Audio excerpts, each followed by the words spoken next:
जगाच्या बाजारात आपण गेलो ना, सगळ्या काही गोष्टी आपल्याला प्राप्त होतील. आपण जर जगाच्या बाजारात गेलो ना, सगळं काही मिळेल, सगळं काही पैशाने आपल्याला विकत घेता येईल. परंतु ऐका,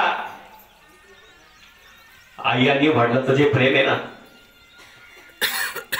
ते कधीच विकत घेता येत नाही. ऐसी कौन सी चीज है जो यहां नहीं मिलती? ऐसी कौन सी चीज है जो यहां नहीं मिलती? सब कुछ मिलता है लेकिन माँ बाप की दुआ नहीं मिलती. खुद की पसंद से जो मिलती है ना, उससे पत्नी कहते हैं. खुद की पसंद से जो मिलती है ना, उसे पत्नी कहते हैं.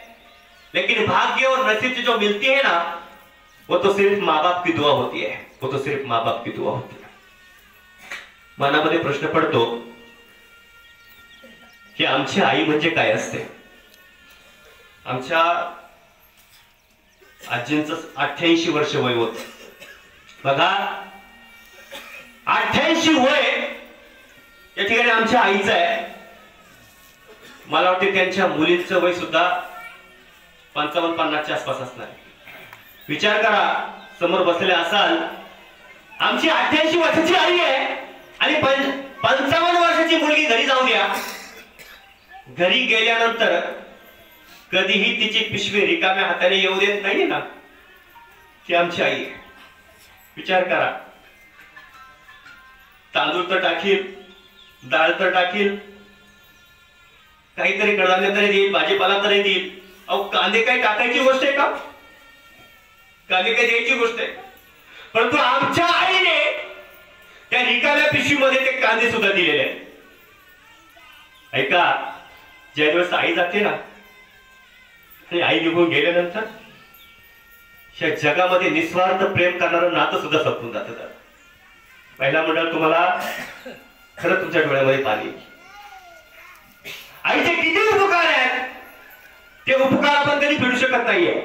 बघा, जन्म दिला आईने मला, उपकार हा मोठा झाला. जन्म दिला आईने मला, उपकार हा मोठा झाला. हेच लागे माझ्या पायाला, पाणी येते तिच्या डोळ्याला. हेच लागे माझ्या पायाला, पाणी येते तिच्या डोळ्याला. जन्म दिला आईने मला, उपकार हा मोठा झाला. किती उपकार आहे तुझ्या आईचे. बघा, अहो, ज्या दिवशी आपल्याला जगामध्ये उभं राहायला जागा नव्हती ना, त्या दिवशी सगळ्यात पहिल्यांदा जागा जर कोणी दिली असेल ना, तर ती आमच्या आईने दिलेली आहे. महिला मंडळ ऐका, पुरुष मंडळ ऐका, आपल्याला साधं जर पायाच्या बोटाला थोडासा काटा टोचला ना, तरी त्या वेदना आपल्याला सहन होत नाहीये. अरे, थोडा जरी काटा टोचला तरी त्या वेदना आपल्याला सहन होत नाहीये. बोटभर जर आपलं कापलं ना, ते आपल्याला सहन होत नाहीये. परंतु विचार करा, आपली आई गरोदर अवस्थेमध्ये असताना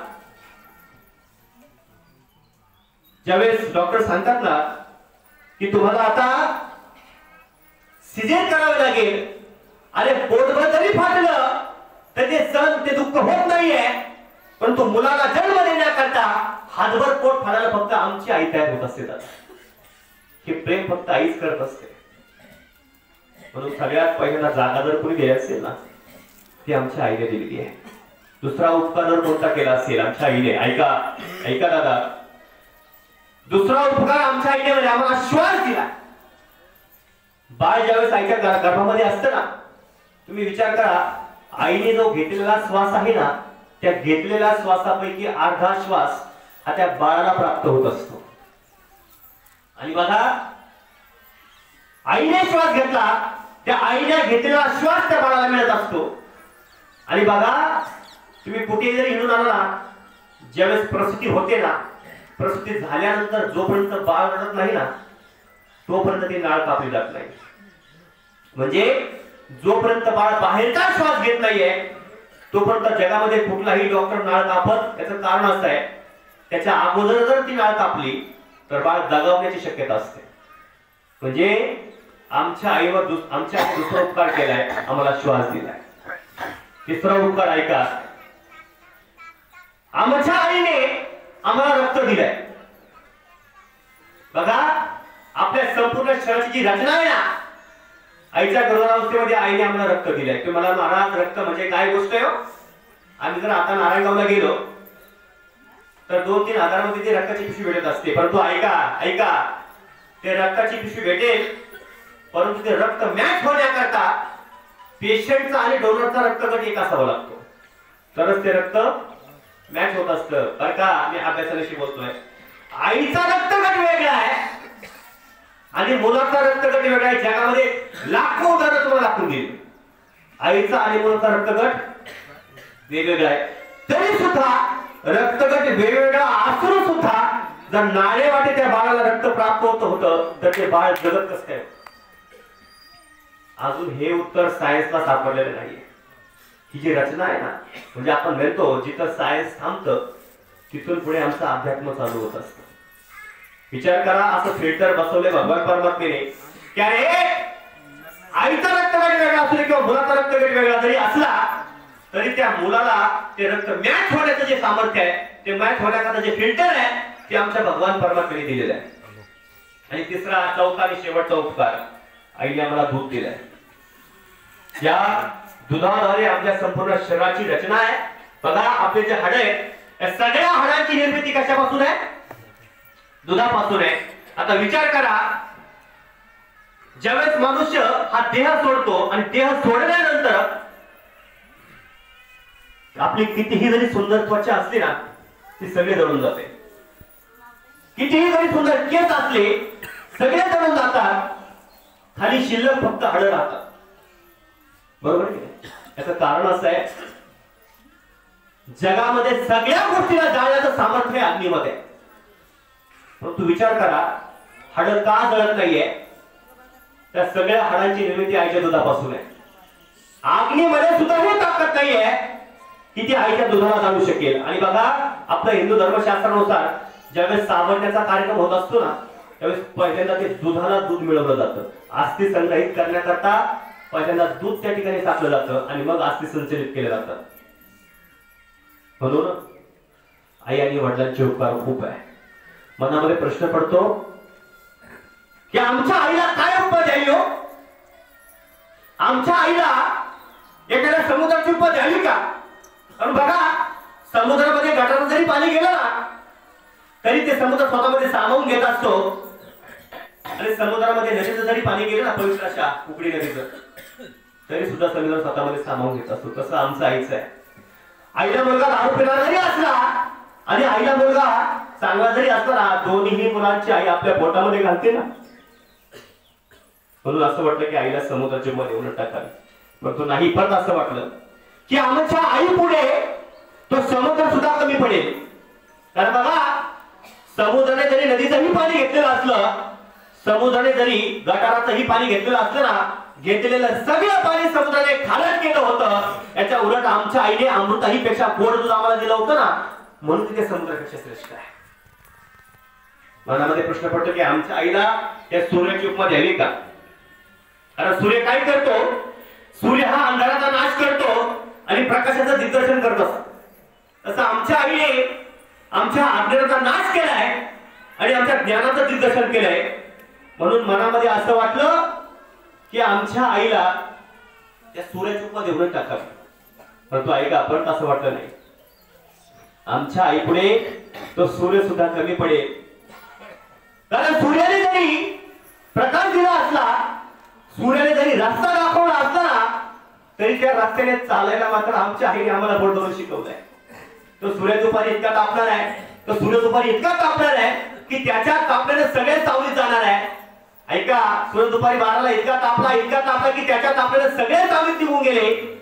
आमची आई 88 वर्षाची झाली तरी सुद्धा आपल्या लेकरावर कधी तापलीच नाही ना, म्हणून तिथे सूर्यापेक्षा श्रेष्ठ आहे. ऐका, आईबद्दल कितीही बोलता येईल. एकच उदाहरण सांगून मी थांबणार आहे. सन्माननीय विनोबाजी भावे सुंदर व्याख्याते होते. देश विदेशामध्ये त्यांचे व्याख्यान होत होते. आणि ऐका, भावे जिथे तिथे व्याख्यानाला जायचे ना, सोबत एक तुटकी वायाची पिशवी असायची आणि त्याच्यामध्ये फाटलेलं लुगडं असायचं. व्याख्यान आटोपल्यानंतर भावे काय करायचे, त्या तुटलेल्या पिशवीमधून ते फाटलेलं लुगडं घ्यायचे आणि झोपण्याकरता आपल्या उशाखाली ते लुगडं घ्यायचे. एकाने प्रश्न विचारला, ऐका म्हणजे स्वामीजी तुम्ही ऋषीतुल्य आहात, अहो एवढी सुंदर झोपण्याची व्यवस्था आहे, एवढी सुंदर गादी आहे, एवढी सुंदर उशी आहे, इकडे बघा, आणि तुम्ही खुशाल ते फाटकं लुगडं उशाला घेता. त्यावेळेस स्वामीने जे उत्तर दिलं ना, तर म्हटले, अरे तुझी जर आई जिवंत असेल ना, एका त्या आईच्या पाया पड, मग तुला कळेल म्हटले काय. अरे मी जे फाटलेलं लुगडं डोक्याखाली घेतो ना, ते माझ्या आईचं आहे. आणि ज्यावेळेस त्या फाटलेल्या लुगड्याला मी डोकं ठेवतो, याच्यावर डोकं ठेवून ज्यावेळेस मी झोपतो ना, त्यावेळेस मला असं वाटत नाही की मी या लुगड्यावर डोकं ठेवून झोपलोय. त्यावेळेस मला असं वाटतं की मी माझ्या आईच्या मांडीवर डोकं ठेवून झोपलोय, मी माझ्या आईच्या मांडीवर डोकं ठेवून झोपलोय. बघा, आपली आई गेल्यानंतर तिच्या फाटलेल्या कपड्यामध्ये तिचं अस्तित्व बघणारा मुलगा कुठे आहे. आणि आज आपल्या आई वडिलांच्या अंगावरचे कपडे फाटलेत तरी त्यांना न देणारे मुलं सुद्धा समाजामध्ये आहेत. कधी कधी आम्हाला प्रश्न पडतो की हा देश त्या श्रावण बाळाचा असेल का. आणि ज्या श्रावण बाळाने स्वतः अविवाहित जीवन जगवलं, आपल्या जन्मदात्या आई वडिलाला काशीची तीर्थयात्रा घडवली, त्याच श्रावण बाळाच्या देशामध्ये आज एवढे नीच मुलं जन्माला आलेत ना, की स्वतःच्या आई वडिलांना सांभाळत नाहीये. आता एक वाक्य लक्षात घ्या दादा, आपले आई वडील गेल्यानंतर त्याचा सांभाळ करणं किंवा ते आपण एवढं खटाटोप करणं हे आपलं कर्तव्यच आहे. परंतु जोपर्यंत ते जिवंत आहेत ना, तोपर्यंत त्यांच्या डोळ्यामध्ये अथरूचा एक थेंब येऊ देऊ नका. मी नेहमी सांगत असतो, पूर्वीच्या काळामध्ये 10 मुलं जर असले ना बाबा, त्या 10 मुलाला एक आई सांभाळायची. 10 मुलं तरी असते, त्या 10ही मुलाला एक आई सांभाळायची. परंतु आज 10 मुलाला एक आई सांभाळत नाहीये. हे सांगताना माझ्या डोळ्यामध्ये पाणी येते. 10 मुलं आहेत परंतु आईला सांभाळत नाही. बघा, जेवणाच्या ताटावर आपली आई बसलेली आहे, एक घास तोंडामध्ये टाकले आणि तेवढ्यात खेळता खेळता रांगत बाळ आले, तिने ताटाजवळ घाण केलेली आहे. अरे जेवणाचा ताट हातामध्ये घेतला जो घास आहे ना, तसा ताटामध्ये टाकलेला आहे आणि उठून आमच्या आईने आम्हाला स्वच्छ केलं. विचार करा, आज जर ती वयोवृद्ध झाली असते, घरामध्ये थुंकत असेल तर आपण तिथं रागराग करावं. ते घरामध्ये थुंकत असतील, बेडगे टाकत रागराग करू नका. एक सगळ्यांची माफी मागू सांगतोय, तुम्ही क्षमा मागतोय, पण तो ऐका, त्यांचा कधीही रागराग करू नका. दादा ते थुंकत असतील ना, तुमचा किती मोठा बंगला असू द्या, त्याला थुंकण्याकरता एखादं पात्र द्या. आणि एखाद्या दिवशी तुम्ही जवळ समोर जात असाल, तुम्हाला दिसलंय की त्या आमच्या आईला थुंकायचं आहे, तिला बेडका टाकायचा आहे, परंतु थुंकण्याकरता तिला जे भाडं दिले तिला ते सापडत नाहीये. अशा वेळेस जर तुम्ही समोरून जात असाल, आपली आता थुंकणार आहे, समोर धावून जात असाल आणि हे 2 हात पुढे करत असाल ना, आणि या 2 हातावर जर आपल्या आईची थुंकी झेलत असाल, त्याच्या व्यासपीठावर समोरून सांगतो, त्या 2 हातावर तुम्ही जर आपल्या आईवडिलांची थुंकी झेलली ना, तर हेच 2 हात तुम्हाला आयुष्यभर पुन्हा पुढे पसरायची गरज पडणार नाहीये. आयुष्यभर पुन्हा पुढे पसरायची गरज पडणार नाही. म्हणून आई वडिलांचं प्रेम खूप महत्वाचं आहे. बोलण्यासारखं भरपूर आहे, पण तुम्हालाही 10 ते 12 कार्यक्रम असल्यामुळे सहयोगाला चांगल्या पद्धतीनं थोडा अल्पसा बोलण्याचा प्रयत्न केलाय. आज या ठिकाणी स्वर्गीय कासाबाई कोंडे भोर त्या मातेला जाऊन 4 दिवस पूर्ण होत आहे. त्यांच्या पश्चात त्यांचा खूप मोठा परिवार आहे. भगवान परमात्म्याला विनंती करायची आहे की हे दयागणा, मातेची जी ज्योत आहे ना, अर्थात आईचा जो जीवात्मा आहे, कारण असं आहे, नैनम छदंती शस्त्राणी नैनम दहती पावका न चैनम क्लेदेंत्यापो न शोषयती मावता. श्रद्धांजली वाहणाऱ्यांना मला एक सूचना द्यायची. लोक श्रद्धांजली वाहता वाहता त्यांच्या अमृत आत्मशांतीला बस म्हणतात, तो सगळे कान ठेवून ऐका. आत्मा हा अविनाशी आहे, आत्मा हा नित्य आहे, तो आत्मेला त्याला जाळता येत नाही. त्याला शस्त्राचा संहार करता येत नाही, तो नित्य आहे. श्रद्धांजली महात्मा मृत आत्मा नाही म्हणायचं, जीवात्मा म्हणायचं. काय मग तो जीवात्मा आहे ना, आपण भगवान परमात्म्याला उपस्थित सगळ्यांच्या वतीने प्रार्थना करायची आहे की त्या जीवात्म्याला भगवान परमात्म्याने आपल्या चरणाजवळ स्थान द्यावं. अर्थात नंतर भासेचे सूर्यो शशांकोन पावकः यद गत्वा न निवर्तन्ते तद्धामं परमं मम. भगवान परमात्म्याचे जे निजाम आहे ना, की त्या निजधामाला एकदा का जीव प्राप्त झाला की पुन्हा जन्म आणि मृत्यू ही निर्धार करायची पडत नाही. अशा परम आणि अग्रेशी पदाला ह्या मातेला भगवान परमात्म्याने स्थान प्राप्त करून द्यावं एवढी उपस्थित सगळ्यांच्या वतीने प्रार्थना करतो. ज्यांच्या वतीने मला इथे येतो बघायला आमचे विजयमान पाटील असतील, संतोष महाराज बोर असतील, गणेश भाऊ असतील, मला वाटते आमचे त्याची भेट झाली संतोष दादा काय बरोबर आहे. आपण कोकणीमध्ये दादांची भेट झाली, चेहरा बघितलं लक्षात आलं माझ्या. त्यानंतर माझ्यासोबत आलेले आमचे शिवप्रतिष्ठान संस्थापकचे महाराष्ट्र राज्याचे अध्यक्ष माझे बंधू राहुल पाटील हेमडे हे माझ्यासोबत आलेले आहे. उपस्थित सर्वांच्या वतीनं मातेला आखेची श्रद्धांजली समर्पित करायची. तर बोलण्याच्या ओघामध्ये तुम्हाला हातवारे करावं, तुम्हाला इकडे बघा थोडंसं रागावलं असेल, परंतु ऐका माझा एवढा अधिकार नाहीये. परंतु असं आहे, इथे व्यासपीठावर बसल्यानंतर गेलेल्या जीवात्म्याकरता हा केलेला सगळा थाटाटोप आहे. माझा अधिकार नाही, एक सामान्य विद्यार्थी आहे, तरी सुद्धा मला हातवारे केले असतील, तुम्हाला इकडे बघा म्हणलो असेल, एखाद्याच्या भावना तर दुखवल्या असतील तर मी मनपूर्वक माफी मागतो. बोलण्याच्या ओघामध्ये एखादा शब्द चुकीचा गेला असेल तर ते माझ्या बुद्धीचे दोष आहे. जे काही बरोबर आहे ते बरोबर पंडित किसन महाराज साखरे यांचं आहे, पंडित महाराज क्षीरसागर कुंभारपूरची वारकरी शिक्षण संस्था आळंदी यांचं आहे, माझे गुरुवर्य ब्रह्मलीन सद्गुरू माणिकगिरी महाराज यांचं आहे, माझ्या आईवडिलांचं आहे, मौली ज्ञानोबरांचं आहे, जगद्गुरू तुकोबरांचं आहे. त्यांच्या वचनाप्रमाणे आपलं जीवन व्यतीत करा आणि त्यांच्या सांगितल्याप्रमाणे आपलं बंधनामध्ये जीवन व्यतीत करा एवढी सदिच्छा व्यक्त करतो आणि सेवेला पूर्ण करतो. कुंडलीक हरी विठ्ठल श्री ज्ञानदेव तुकाराम पंढरनाथ भगवान की जय, मौली ज्ञानेश्वर महाराज की जय, जगद्गुरू तुकाराम महाराज की जय, बोल भाई सब संतान की जय. विठ्ठल सगळ्याची माफी मागतोय मी.